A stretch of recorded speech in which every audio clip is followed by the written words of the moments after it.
Of this House, the Government of Ontario should explicitly include regional express rail service to Brampton, Guelph and Kitchener in its long-term infrastructure plan and, before April 1, 2018, provide a firm funding commitment and a clear timeline for the delivery of frequent, all-day two-way GO rail service along the full length of the vital Kitchener GO corridor. Ms. Fife has moved private member's notice motion number 79. Pursuant to Standing Order 98, the member has 12 minutes for her presentation. Well, thank you very much, Madam Speaker. And I do know that the people of Kitchener-Waterloo are paying close attention to this debate. And as always, it's a privilege for me as the member to bring their voices to the floor of this legislature. I will say that I did start my day off on the GO train. I got onto the 6:47 a.m. Train this morning, leaving Kitchener. I arrived at 9:11 on Union Station. It took 2.5 hours to get from Kitchener to Toronto. It was a very slow train. Now, to be fair, there are 4 trains that leave in the morning.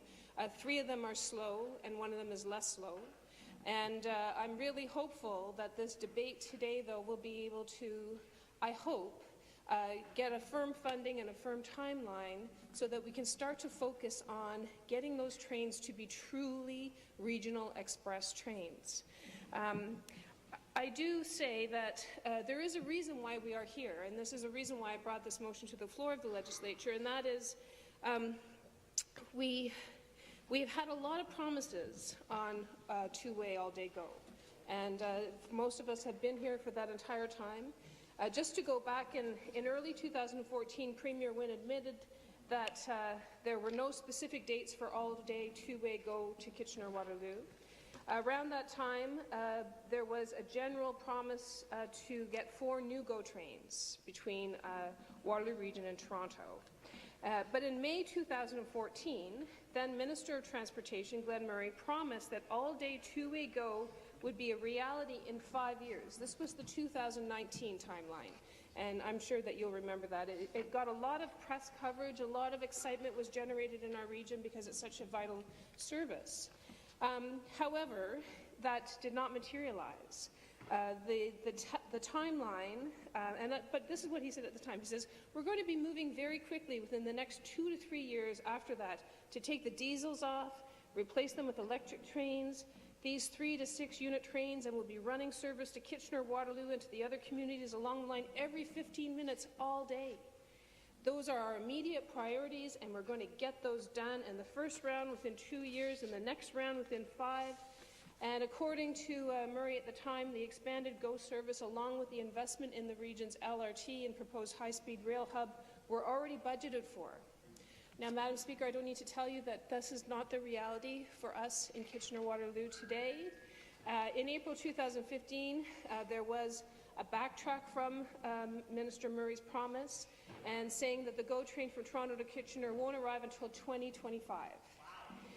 The 2014 4 trips, we still have no train from Toronto to KW, and KW stands out as a region because we have these amazing innovation and tech ecosystems, and we draw people into the region from Toronto, but they have no viable way of getting there.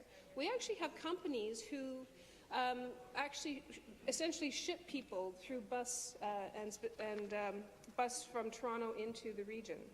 So there's been a lot of announcements, though sometimes it's hard to keep track of them, but in 2016 June, the Premier made the last public announcement on all-day two-way GO, presenting the option of the 2 new trains with the promise of a new CN rail freight bypass. And the freight bypass is really critical. It really is a missing link for us to put people ahead of the freight on those lines.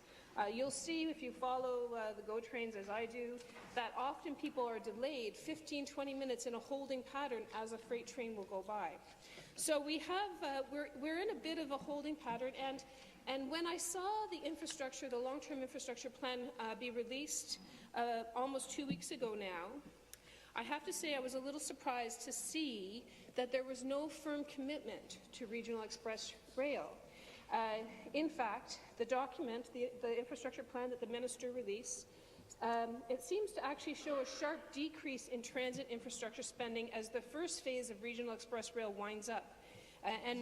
This is actually in Figure 3, the province's 13-year infrastructure plan, and it goes sector by sector and year by year. And so, if you see a decrease in transit infrastructure spending at the first phase, suggesting that the first phase is the only phase, there is no mention at all in the document of the freight bypass, of which I've just mentioned, or any other measures that would make Regional Express Rail to Kitchener possible. In short, there is no evidence at all that Regional Express Rail to Brampton, Guelph and Kitchener is within the scope of the long-term infrastructure plan, much less funded. So the goal today, plain and simple, is to get a firm commitment from the government ahead of the 2018 election, prior to April, that has a firm funding commitment that involves the CN freight bypass because it's such a pivotal piece. And this is what the people of Kitchener-Waterloo need to see from this government.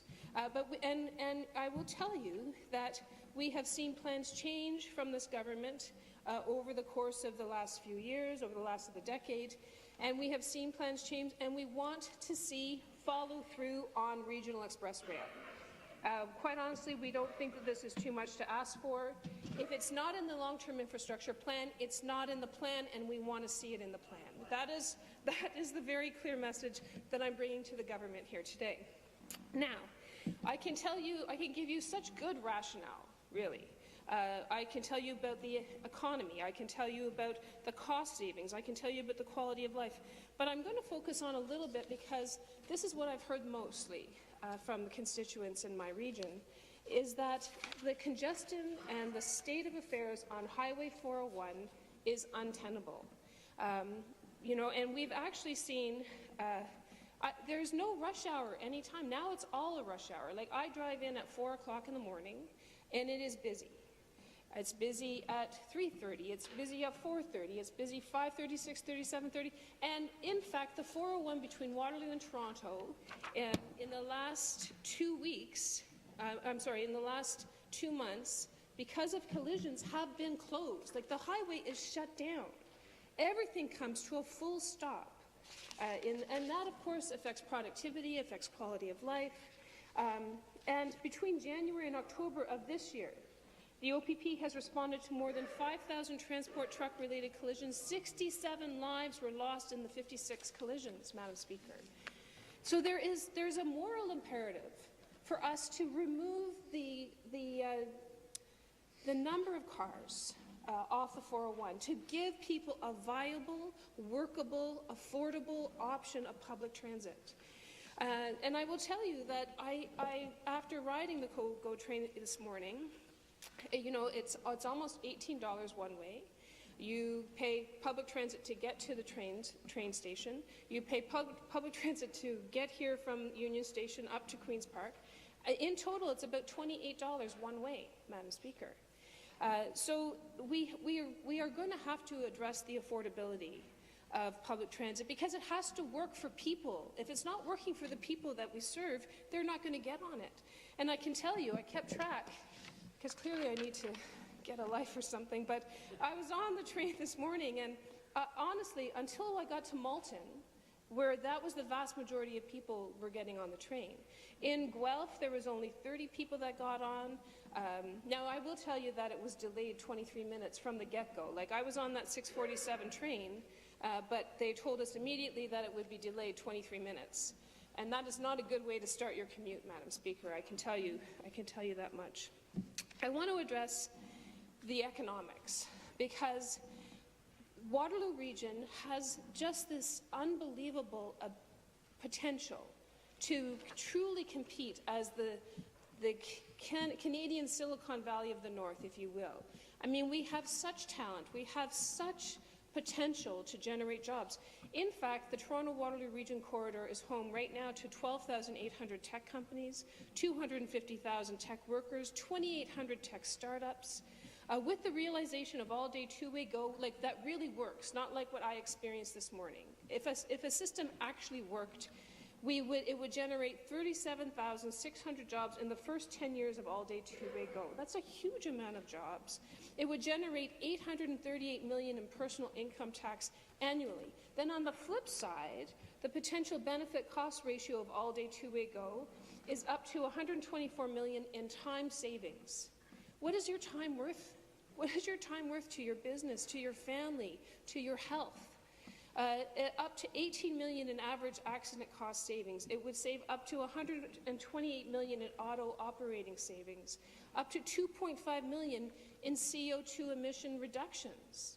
Like, this is a significant environmental impact. The total, and this is just top of line estimated cost savings, is $272 million. So the return on investment, Madam Speaker, is it's just over $1 billion annually. So there really is no excuse for us not to see this in the infrastructure plan. The economic case is so strong. The municipalities are fully on board. And we have many partners who have said to us, listen, get this freight bypass dealt with. But it's going to be a significant budget item. And so you can't just drop that into your PowerPoint presentation. That's all we have right now, is on the Ministry of Transportation website. Buried in a slide deck is a promise to make this happen.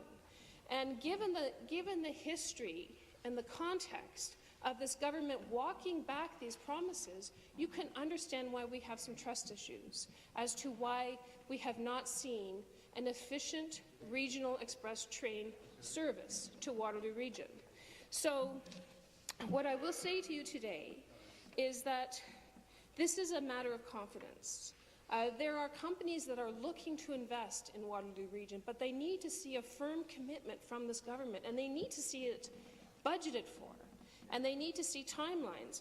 And if they were to look at the infrastructure long-term plan, as I just highlighted, they would see a reduction after 2019 in investment. Well, that does not speak to following through on a commitment, Madam Speaker. It does not, because when you follow the money in this place, you follow the real commitment. And last week, actually, I'm sorry, on November 29th, the head of Metrolinx is quoted as saying, it'll still be a number of years for the higher volume service to get out of Kitchener. He is quoted as saying that 7 years is the goal to start passenger service on the second track. I'm telling you, we cannot wait. Thank you. Thank you.